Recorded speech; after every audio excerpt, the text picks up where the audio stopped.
You are marvelous and prove it. And you can prove it.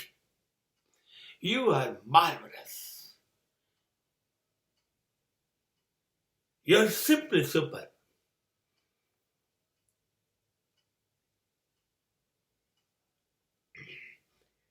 One artist in France, his name was Marvelous. So when he passed anywhere, people were calling Marvelous, Marvelous, and he was upset. ये क्या ये how is this my name? यार ये कैसा है? He was tired of his name, Marvelous.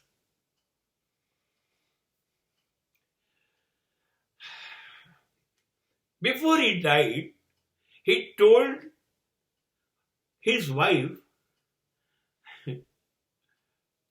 I hate my name, yaar. I don't like my name. He died. એ મૃત્યુ પામ્યો. એની પત્નીને એક મજાક સૂજી ને એની જે સમાધિ કબર હતી એની પર કંઈક લખવું જોઈએ તો એને ખાલી કંઈ ના લખ્યું, બ્યુટીફુલ બનાવી ને એની પર લખી દીધું માર્વલસ. અને પછી એ વાક્ય લખ્યું, માર્વલસ વોઝ નોટ માર્વલસ. હવે થાય છે એવું કે જેટલા માણસો એ જગ્યાએથી જોવા જાય એ વાક્ય વાંચીને પાછું બોલે તો એ જ માર્વલસ. મર્યા પછી પણ માર્વલસ શબ્દ એનો પીછો ના છોડ્યો. મને આ શબ્દ બહુ જ ગમે છે.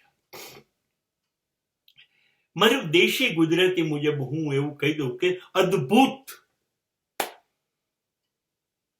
માર્વલસ મતલબ અદ્ભુત. એ વ્યક્તિ હોય કે ઇમારત હોય, એ એફિલ ટાવર હોય કે તાજમહેલ હોય, પણ માર્વલસ. એ માઇકલ જેક્સન હોય કે બ્રુસ લી હોય, પણ માર્વલસ. તો મને માર્વલસ શબ્દ ત્યાં દેખાય છે કે જ્યાં કોઈ લગભગ પહોંચતું ના હોય એ પહોંચી ગયો હોય, એ અદ્ભુત હોય, બેસ્ટ હોય, એનાથી વધારે શ્રેષ્ઠ કશું હોય નહીં. That is marvellous. અને ત્યાં એમને પહોંચાતું નથી.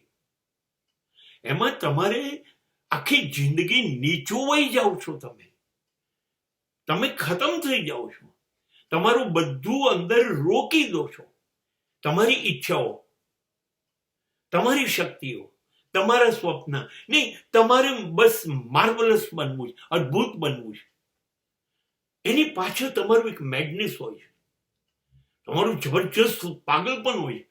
ત્યારે એક જંગલિયત હોય છે, પાગલપન નહીં, જંગલિયત, એક જનૂન હોય કે મને આ કરવું જ છે. અને તમારું એ જનૂન, તમારી એ મેડનેસ, તમારું એ પાગલપન, એ તમને અદ્ભુત બનાવે છે. એટલે માર્વલસ બનવું એટલું સહેલું નથી, પણ બની શકાય છે. દરેક જીવ શિવ બની શકે છે. આ યાદ રાખીએ. દરેક ગૌતમ બુદ્ધ બની શકે છે, દરેક વર્ધમાન મહાવીર બને છે, અને દરેક મોહનદાસ